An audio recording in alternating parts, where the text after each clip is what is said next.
ഇനി നമ്മൾ കണ്ണൂരിലേക്കാണ് പോകുന്നത്. കണ്ണൂർ സർവകലാശാല ക്യാമ്പസിൽ പെരുമ്പാമ്പിനെ കണ്ടെത്തിയിരിക്കുന്നു. ശുചീകരണത്തിനിടെയാണ് വെള്ളം കെട്ടിക്കിടക്കുന്ന കുഴിയിൽ പെരുമ്പാമ്പിനെ കണ്ടത്. ഏറെ നേരത്തെ പരിശ്രമത്തിനൊടുവിൽ പാമ്പിനെ പിടികൂടാൻ കഴിഞ്ഞിട്ടുമുണ്ട്.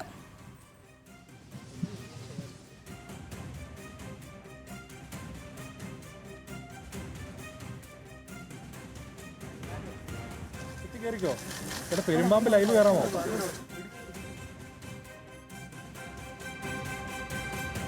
നിഖിൽ അളവൂരുണ്ട് വിശദാംശങ്ങളുമായി. നിഖിൽ, ആരാണ് ഈ പെരുമ്പാമ്പിനെ ആദ്യം കാണുന്നതും എങ്ങനെയാണ് പിടികൂടാൻ കഴിഞ്ഞതുമൊക്കെ?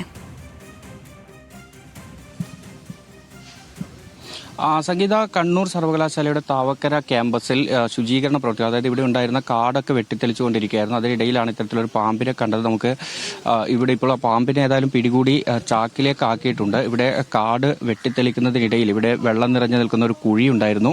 ആ കുഴിക്കകത്തേക്ക് ആ പാമ്പ് പോവുകയായിരുന്നു. ആ പാമ്പിനെയാണ് ഇപ്പോൾ വനംവകുപ്പിന്റെ റെസ്ക്യൂവർ കൂടിയായ രഞ്ജിത്ത് എത്തി പിടികൂടിയിരിക്കുന്നത്. അത്യാവശ്യം വലിപ്പമുള്ള ഒരു പാമ്പ് തന്നെയാണ്. ഏറ്റവും പ്രധാനപ്പെട്ട കാര്യം, കണ്ണൂർ സർവകലാശാല ക്യാമ്പസിൽ വിദ്യാർത്ഥികൾ സ്ഥലമാണ്. അത്തരമൊരു സ്ഥലത്താണ് ഇപ്പോൾ ഈ പാമ്പിനെ പിടികൂടിയിരിക്കുന്നത്. ഈ പ്രദേശവാസികളൊക്കെ പറയുന്നത് ഇവിടെ ഈ ഒരു പാമ്പ് മാത്രമല്ല, മാസത്തിനിടെ 3ഓളം പെരുമ്പാമ്പുകൾ ഈ പ്രദേശത്ത് നിന്ന് പിടികൂടിയിട്ടുണ്ടായിരുന്നു. മാത്രമല്ല മൂർഖൻ ഉൾപ്പെടെയുള്ള വിഷപ്പാമ്പുകൾ ഉൾപ്പെടെ ഇവിടെ ഉണ്ടായിരുന്നു എന്നുള്ളതാണ് പറയുന്നത്.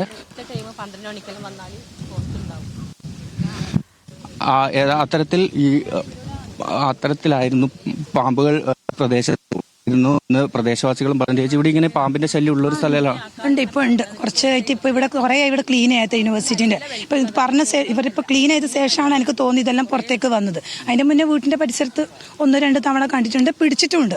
ഒന്ന് അംഗൻവാടിന്റെ ആ ഭാഗത്തുനിന്ന് രണ്ട് വട്ടം പിടിച്ചിട്ടുണ്ട്. അതുപോലെ തന്നെ ഈ പള്ളീന്റെ ഭാഗത്തുനിന്ന് ഒന്ന് പിടിച്ചിട്ടുണ്ട്. പിന്നെ വീട്ടു പരിസരം അപ്പുറം ഇപ്പുറം പോകുന്നത് കാണാം. വീട്ടിന്റെ അകത്തേക്ക് ഇതുവരെ വന്നിട്ടില്ല. വീടിനടുത്താണ് നിങ്ങളുടെ വീട്? തൊട്ട് യൂണിവേഴ്സിറ്റി നേരെ സൈഡാണ് വീട് വരുന്നത്. ഒരു അത്യാവശ്യം വലിയ പെരുമാമാണ്. കണ്ടപ്പോൾ പേടി. ആരായത് ആദ്യം കണ്ടതൊക്കെ? കണ്ടത് അപ്പുറത്തെ വീട്ടിലോ ഇവരാ കണ്ടത്. ഇവിടെ സ്ഥിരമായിട്ടുണ്ടായാലുണ്ട്. സ്ഥിരമായിട്ട് ഇവിടുന്ന് അങ്ങോട്ടേക്ക് വരും. ഇപ്പം നമ്മളിവിടെ പറയലുണ്ട് വന്നിട്ട്, ചെറിയ മക്കളുള്ള വീടാണ്, മുറ്റത്ത് ഇറങ്ങാൻ പറ്റുന്നില്ല. പിന്നെ അധികം ചേര ഉണ്ടാവും, മൂർക്കനുണ്ടാവും, ഭയങ്കര ശല്യമാണ്. നമ്മളെ വീട് അവിടെ ദിവസം വൃത്തിയാക്കുന്നുണ്ട്, എന്നാലും വരും. ഏത് സമയത്താണ് മൊത്തത്തിൽ ഇത് പുറത്തേക്ക് ഇപ്പം വന്നേന്ന് തോന്നുന്നു, മൊത്തം ക്ലീൻ ചെയ്തത് ചേര അങ്ങനെ ഓരോ മൂർക്കനുണ്ട്. മൂർക്കൻ 12 മണി സമയത്ത് നമ്മൾ മുറ്റത്ത് ഇറങ്ങിക്കഴിഞ്ഞാൽ കാണും. ദിവസം ഉണ്ടാകും. ആ ഒരു ലൊഹർ കൊടുക്കുന്ന ആ ടൈമിന് കണ്ടു കഴിഞ്ഞാല്. പിന്നെ ഇപ്പൊ കുറച്ചായി ഇവിടെ വൃത്തിയാക്കിയിട്ട് വരും. സംഗീത, ഏതായാലും അതാണ് ആ പാമ്പിനെ പിടികൂടി. പക്ഷെ ഇപ്പോഴും പ്രദേശവാസികൾ പറയുന്ന ഒരു ആശങ്ക, ഈ പ്രദേശത്ത് ഇത്തരത്തിൽ നിരവധി തവണ പാമ്പുകളെ കണ്ടിട്ടുണ്ട്, പാമ്പുകളെ പിടികൂടിയിട്ടുണ്ട്. ഏതായാലും ഇപ്പോൾ ഈ സർവകലാശാല ക്യാമ്പസുമായി ബന്ധപ്പെട്ട ഈ കെട്ടിടങ്ങളോട് ചേർന്നുള്ള പ്രദേശം നേരത്തെ കാട് പിടിച്ച് കിടന്ന സ്ഥലമാണ്. അതൊക്കെ ഇപ്പോൾ ശുചീകരിച്ചിട്ടുണ്ട്. കാട് മുഴുവൻ വെട്ടിത്തെളിച്ച് ശുചീകരിച്ചിട്ടുണ്ട്. പക്ഷെ കൂടുതൽ പാമ്പുകൾ ഈ പ്രദേശത്തുണ്ട് എന്നത് ഒരു ആശങ്കയായി പ്രദേശവാസികൾ പറയുന്നുണ്ട്. മാത്രമല്ല നിരവധി വിദ്യാർത്ഥികൾ എത്തുന്ന സ്ഥലമാണ്, സർവകലാശാലയിലെ ജീവനക്കാരുണ്ട്. അങ്ങനെ ഒരുപാട് ആളുകൾ എല്ലാ ദിവസവും ഇടപഴകുന്ന ഒരു പ്രദേശമാണ്. അങ്ങനെയുള്ള അതുകൊണ്ട് തന്നെ എന്ത് ആണ് ഇതിനകത്ത് വനം വകുപ്പ് സ്വീകരിക്കുന്ന ഒരു നടപടി? ഇതിപ്പോൾ വരുമ്പോൾ പിടിക്കാം എന്നുള്ളതിനപ്പുറത്തേക്ക് എന്താണ് ഇതിൽ? ക്ലീനിംഗ് ഒക്കെ കൃത്യമായി നടന്നു പോവുകയാണെങ്കിൽ കുറച്ച് എങ്കിലും ആശ്വാസം ഉണ്ടാകുമെന്ന് പ്രതീക്ഷിക്കാം. എന്താണ് വനം വകുപ്പ് ഇക്കാര്യത്തിൽ സ്വീകരിക്കാൻ പോകുന്ന ഒരു നിലപാട്? സംഗീത, ഇക്കാര്യത്തിൽ ഇപ്പോൾ സർവകലാശാല അധികൃതരാണ്.